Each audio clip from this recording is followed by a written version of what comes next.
A chilling mystery unfolds as theories and investigations intertwine in a complex case. That's just not. And I know we see a lot of movies, people, but that is just not how it works. All right. You say there's a story just as bad as Jennifer Soto case. A lady in Oklahoma, surrogate, her 14-year-old who's pregnant with twins from mother's 36-year-old boyfriend. Well, you know what, Caritas, you should send that over to me. I have seen some of the news, and I have other cases to cover. So go ahead and send it over, guiltyofcrimebyj@gmail.com, or send me cases. All right. I still haven't really got much to those, but guilty of crime is down there if you want to email me. All right, let's continue. Absolute prayers. Your baby can hit you in the crotch and hurt you. Oh my goodness. You just want it. You want it, and that's it. Jay, my insert just made sure that I stay safe. I have an alarm safety, go straight to the cops. If I push the button, I wish that Nancy had one too, and so do I. I can't imagine why she didn't at that age, limited mobility, way out there by herself, not driving. This doesn't meet any of those criteria. When it comes to Mexico, Brian Fitzgibbons, let's just pretend for one moment that she has been moved to Mexico. That's not playing into all the crazy, zany cartel theories. But if she has been moved to Mexico, what do you do to extract someone out of Mexico? We know that the feds are accessing iFamilia, which is the Mexican equivalent of our DNA databank, CODIS, although it's used mostly for identifying bodies in murder cases. Also, of course, they're looking internationally at Interpol databases. I think good news is that they are looking at the Arizona database, which is a lot less stringent. You get more information. For instance, suspects are in there.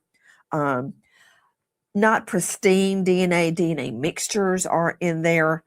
The CODIS databank would not allow everything that is allowed in the Arizona DNA databank. And that's good for this case. That's good for the Arizona search because you've got a wider pool. There's over 500,000 profiles in the Arizona databank. But back to Mexico, how would you extract someone from Mexico? Yeah, you first need to. Yeah, we're just going to pretend like that actually happened. Wyatt says, holy crap, okay, we'll take care of that. What happened? Apparently, Nancy posted a lot on social media that might have made someone mad. Is that possible? That's how she was targeted? Barbara Allen, anything's on the table right now. Any person or any situation that is a targeted one is on the table. All right. And it's so easy.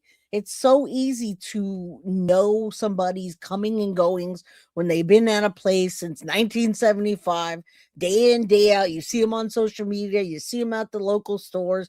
You see them at the restaurants. You see them on TV, and you dislike them or you're jealous or what have you.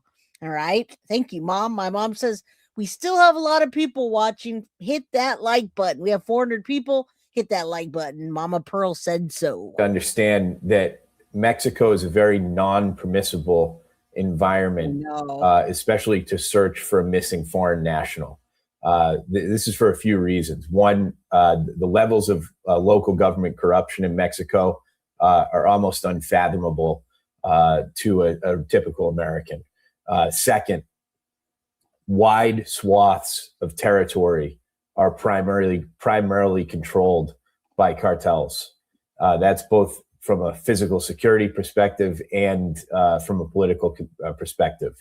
And that all leads me to say that the public, especially with such a high profile case, will lack an urgency or willingness to be involved in this search for fear of reprisals.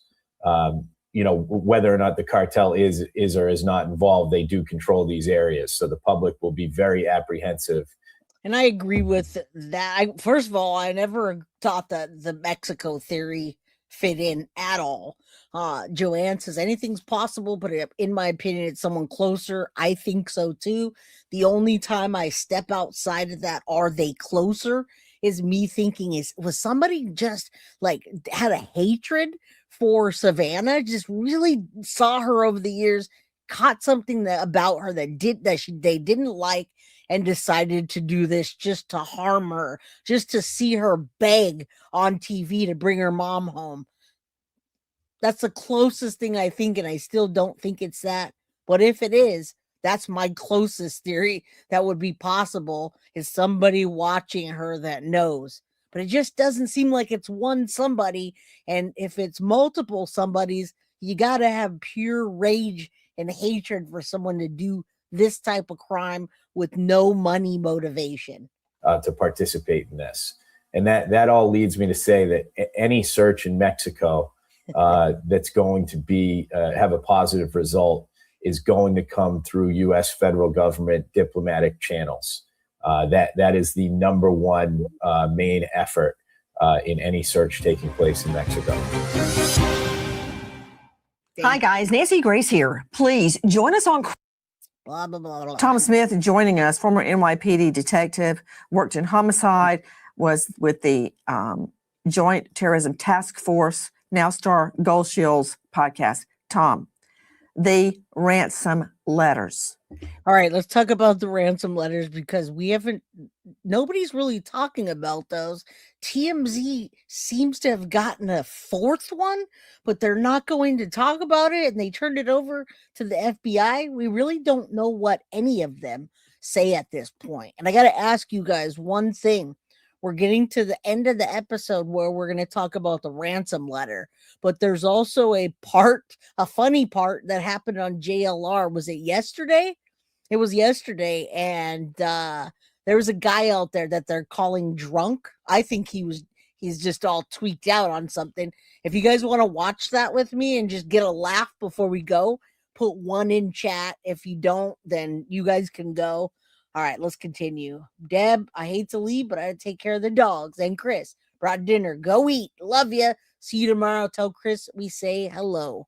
If they are connected, Funny. How could this idiot who's trying to reaches down and grabs a clump of plants to put over the door cam, how could that guy write a very eloquent, well-worded, well-crafted ransom note? Let's see the guy. Here he goes. There, that's the ticket. I'll grab these plants. Yeah, okay, that's not working. I don't see it being the same person, Tom. Idiot. And I was never. Like I said, he just gave us way more video than we needed. Electric Eye says, hey, Deb, way more than we needed. Now we got to see his posture, his size, the way he moves. Crazy guy. Never use shrubs, all right? You missed that. I don't know the guy. I didn't think the guy was drinking. No, they were saying that he was tweaked out, if you know what I mean. Like on a good one, either doing a bunch of either a mathematician or just doing a bunch of extra. I'll show you right after this. Ever sold on the ransom notes that were sent to TMZ? Never, because of the time frame that it took to get them. Kidnappers don't work that way, Nancy. They grab their target, they set up what they want, who they're going to contact, and it's done quickly. Yes. Because the longer that kidnappers have their victims with them, it gives law enforcement a quicker time and a shorter time span to track them down. Kidnappings are done quickly. And on your other point, I don't think this was done by himself at all. Kidnappings are usually never done by one person. Exactly. And they still had to carry her out. Okay. We had or I shouldn't say we, Mr. Mabster was having a conversation about this last night. And he said that it would be hard for him as a man by himself to pick up 150 pounds. Now, they said that Nancy Guthrie was 5'5", roughly 150 pounds, or as he related it to 3 bags of concrete or 2 bags of concrete. So think about it that way. Think about 2 bags of concrete that will equal 2 or 3 bags that will equal 150 pounds, and one man trying to carry those out. All right. Valerie says good night.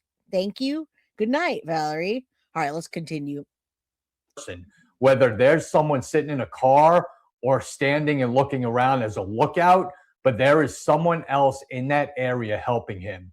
To carry someone out and get someone out of a house, even remotely resisting, is very, very difficult for one person to do. And then try to get them into a vehicle is a monumental task. And I never thought this was done by one person, and I still don't. I saw that. You know, I am projecting, which is not helpful when you're trying to try a case. But Tom, my mom lives with us. She's 94. And now that could happen. And I agree, Anne, because I absolutely do not think that Kohberger had an accomplice with him. I never thought that. All right. Only because I saw the training that he did. He knew about the K-bar. He knew exactly where to stab and how to get in and how to get out. But in this predicament, when we're seeing the video of two different people or two different nights and their postures and the behaviors in a possible light, maybe one going around the back, that somebody having to have drove the car, that's why I think there's more than one. Not because I think that he couldn't lift. You'd be surprised what 150 pounds you can lift when you have to. All right, Harvey Levin sitting on the edge of his bed writing a fifth letter. Oh boy, I hope not. According to the channel, another realm, which is an ice. Oh my goodness, she's who is what? All right, I'm gonna continue. I'm not gonna look. I'm not gonna. When you try to pick her up, it's dead weight. When you try to help her walk, very often I'll just get her to sit on her walker and I will wheel her wherever we're going because it is so hard to manage her. It's like two giant, tall kitchen trash bags full of sand. And they go this way and that way, and you're trying to drag them. It's hard.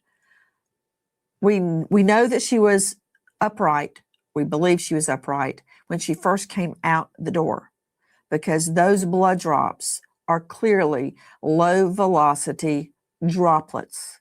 And if you study them, you see that in one spot, there are a couple, which means she was standing still, unable to go forward, just standing there. I don't know if she's trying to get her balance, but she stood there and several droplets fell in one place. There was kind of Oh, they were probably carrying her out, guys. They were, if it was one person, they had to put her over the shoulder, and she's, that's not a comfortable situation. You got two people still not comfortable because, yeah, she was probably scared as hell, which I would be if I saw masked men coming up at, what time was it? 2 a.m. Jen Johnson says, "I'll stay as long as possible. I have you playing in the kitchen. These discussions and being part of the crime crew. Keep up the kick-ass coverage." Well, thank you. I appreciate that. Yeah, what if she was over the shoulder? Then her stomach was being pushed in and her breathing would have been different, right? Either way. A satellite dropping, a grouping. That said, I think someone had to help her out the front door. Oh, yeah. And that's not a one-man job. Agree, disagree? Absolutely not. Absolutely not.